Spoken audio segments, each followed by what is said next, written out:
एक बार भगवान श्री कृष्ण और उनके मित्र सखा अर्जुन नगर का भ्रमण कर रहे थे। देख रहे थे कि नगर में सब ठीक ठाक है, कुशल मंगल तो है। तभी उन्हें एक ब्राह्मण भिक्षा मांगते हुए दिखाई दिया। अब ब्राह्मण देवता को भिक्षा मांगते हुए देखकर अर्जुन को उस पर दया आ गई। सोचा मुझे ब्राह्मण की सहायता जरूर करनी चाहिए, और उन्होंने स्वर्ण मुद्राओं से भरी एक पोटली ब्राह्मण को भेंट में दे दी। स्वर्ण मुद्राओं की पोटली को पाकर ब्राह्मण तो बहुत खुश हुआ। अर्जुन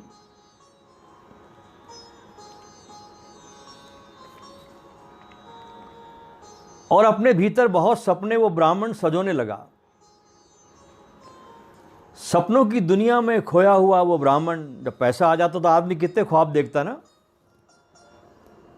ऐसे ये ब्राह्मण सपनों की दुनिया में खोया हुआ अपने घर लौट ही रहा था। तभी रास्ते में उसे प्यास लगी। पास ही एक कुआं था, अतः अपनी पोटली को उसने एक तरफ रखा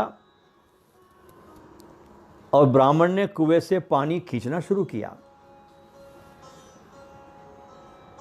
तभी दुर्भाग्य से एक लुटेरा, जो काफी समय से उस मौके की तलाश में था और उस ब्राह्मण का पीछा भी कर रहा था, क्योंकि वो देख चुका था कि बहुत बड़ी संपत्ति की पिटारी इसको मिली है, स्वर्ण मुद्राओं से भरी हुई। वहां आया और झट से पोटली लेकर भाग गया उस ब्राह्मण की। ब्राह्मण कुछ करता, उसके पहले लुटेरा 9-2-11 हो गया। रो धोकर ब्राह्मण फिर से भिक्षा मांगने लगा। अगले दिन फिर से श्री कृष्ण और अर्जुन नगर भ्रमण पे निकले। इस बार फिर उन्होंने उस ब्राह्मण को भिक्षा मांगते हुए देखा। आश्चर्य हुआ अर्जुन को, और वे ब्राह्मण के पास गए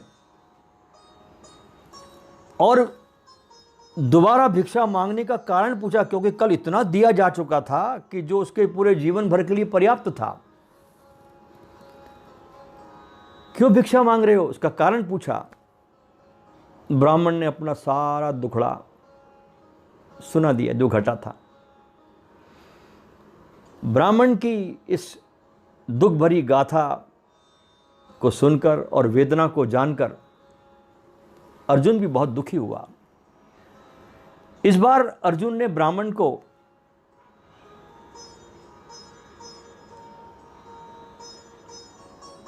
उससे बड़ी सहायता की।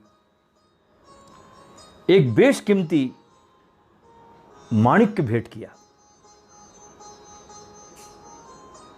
इस बेशकीमती माणिक्य को पाकर ब्राह्मण की तो खुशी का ठिकाना नहीं रहा।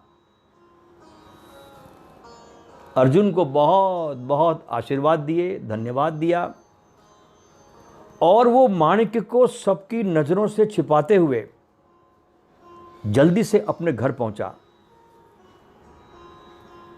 ब्राह्मण ने सोचा इस माणिक्य को ऐसी जगह छुपाना चाहिए जहां ये एकदम सुरक्षित रहे, किसी की निगाह भी इस पर न पड़े। अब ब्राह्मण का गरीब घर को तिजोरी तो होती नहीं, अतः उसने अपने घर में रखे एक पुराने घड़े में माणिक को छुपा दिया। माणिक को सुरक्षित स्थान पर रखकर उस ब्राह्मण ने चैन की सांस ली, क्योंकि अभी तक उसका चैन खत्म हो गया था। जब कोई बहुमूल्य चीज आ जाती है ना हमारे पास, तो हमारे चैन खत्म हो जाते हैं उसको संभालने के चक्कर में। दिन भर की दौड़ धूप से भी ब्राह्मण बहुत थक चुका था, अतः अब घोड़े बेचकर सोने लगा। उस समय उसकी पत्नी पानी लेने गई हुई थी जब वो सो रहा था, अतः यह बात वह उसे बताना भूल गया, इस माणिक को कहाँ रखा है। दुर्भाग्य से क्या हुआ कि उसी दिन उसकी पत्नी के हाथ से नदी से पानी लेकर आते हुए रास्ते में घड़ा टूट गया। अतः वो जल्दी वापस घर लौटी, उस ब्राह्मण की पत्नी, और वो पुराना घड़ा लेकर नदी पर पानी लेने चली गई। चूंकि घड़ा बहुत दिनों से पड़ा था, पुराना था, और उसे मालूम ही नहीं कि इस घड़े में माणिक रखा हुआ है। अतः उसने पानी लेकर धोने के लिए जैसे ही घड़े को उल्टा किया, माणिक निकलकर नदी की धार में बह गया। जब ब्राह्मण नींद से जागा और घड़े को यथास्थान पर न देखकर बहुत चिंता में पड़ गया और अपनी पत्नी से पूछने लगा। जब पत्नी ने सारा हाल बताया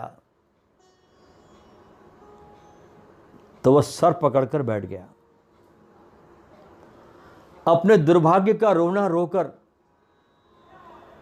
अगले दिन फिर से वह भिक्षा मांगने के लिए निकल पड़ा।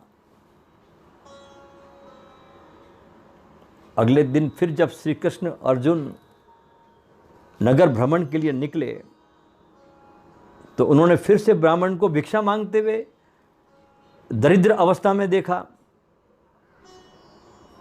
इस बार फिर अर्जुन उस ब्राह्मण के निकट गया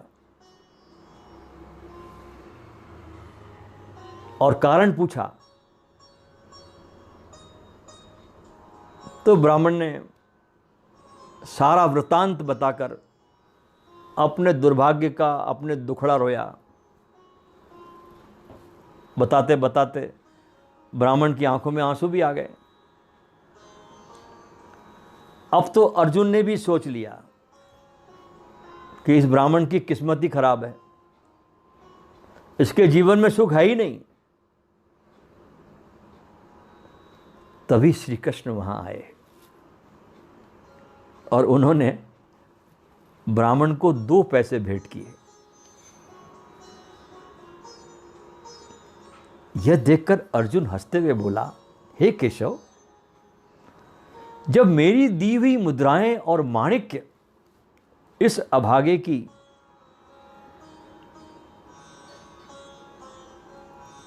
दरिद्रता को नहीं मिटा सके, तो आपके 2 पैसे से इसका क्या भला होगा। यह सुनकर श्री कृष्ण मुस्कुराए और बोले, चलो इसके पीछे चलकर ही देख लेते हैं क्या होता है। अब ब्राह्मण बेचारा रास्ते भर सोचता हुआ जा रहा था कि 2 पैसे से तो किसी एक व्यक्ति के लिए भोजन भी नहीं आता। पता नहीं प्रभु ने मुझे ऐसा तुच्छ दान क्यों कर दिया होगा, किस लिए दिया होगा। 2 पैसे, ऐसा विचार करके वो बहुत दुखी मन से जा ही रहा था कि 2 पैसे से कुछ नहीं आता।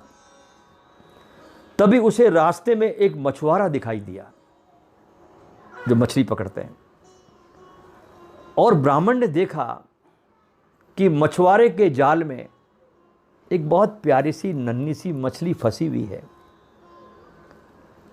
जो अपनी जान को बचाने के लिए बहुत तड़फ रही है। ब्राह्मण को उस नन्ही मछली पर दया आ गई। वो दया से भर गया मछली के लिए।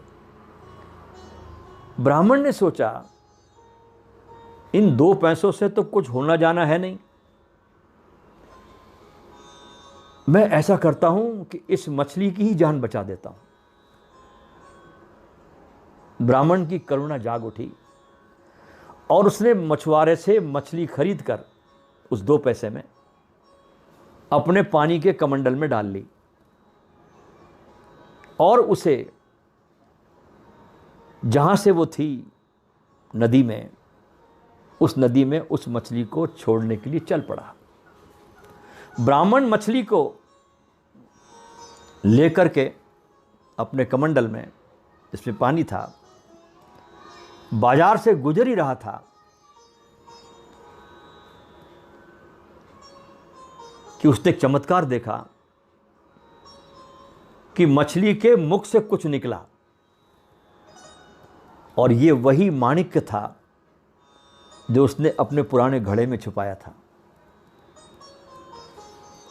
अपने खोए हुए माणिक्य मिलने की खुशी में ब्राह्मण जोर से चिल्लाने लगा, मिल गया, मिल गया, मिल गया। तभी संयोग की बात है कि वो लुटेरा जिसने ब्राह्मण की मुद्राएं लूटी थी, वो भी उस समय उसी बाजार में खड़ा था। उसने ब्राह्मण को चिल्लाते हुए देखा तो सोचा कि निश्चय ही ब्राह्मण ने उसे पहचान लिया है, इसलिए चिल्ला रहा है कि मिल गया, मिल गया, मिल गया। अब जाकर ब्राह्मण राज दरबार में उसकी शिकायत करेगा। ऐसा सोचकर लुटेरा भय से बहुत कांपने लगा।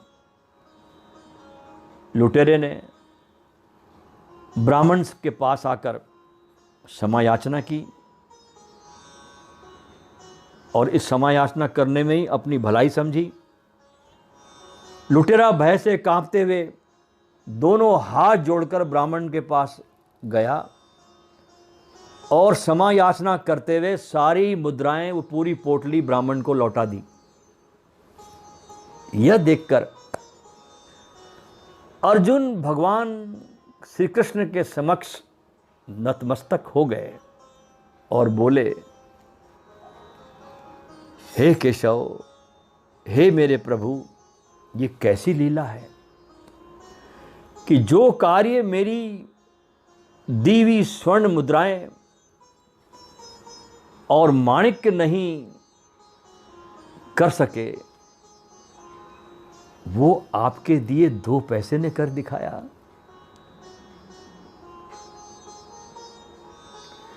योगेश्वर भगवान श्री कृष्ण बोले, हे अर्जुन, उस समय में और इस समय में फर्क केवल ब्राह्मण की सोच का है। जब तुमने उस निर्धन ब्राह्मण को मुद्राएं और माणिक्य दिए,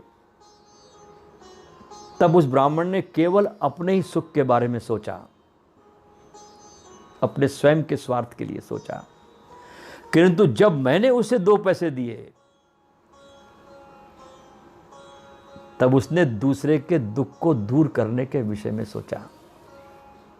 हे अर्जुन, इस संसार का यह अटल नियम है कि जब इंसान केवल अपने ही बारे में सोचता है तो उसकी जो स्वार्थ भरी सोच है,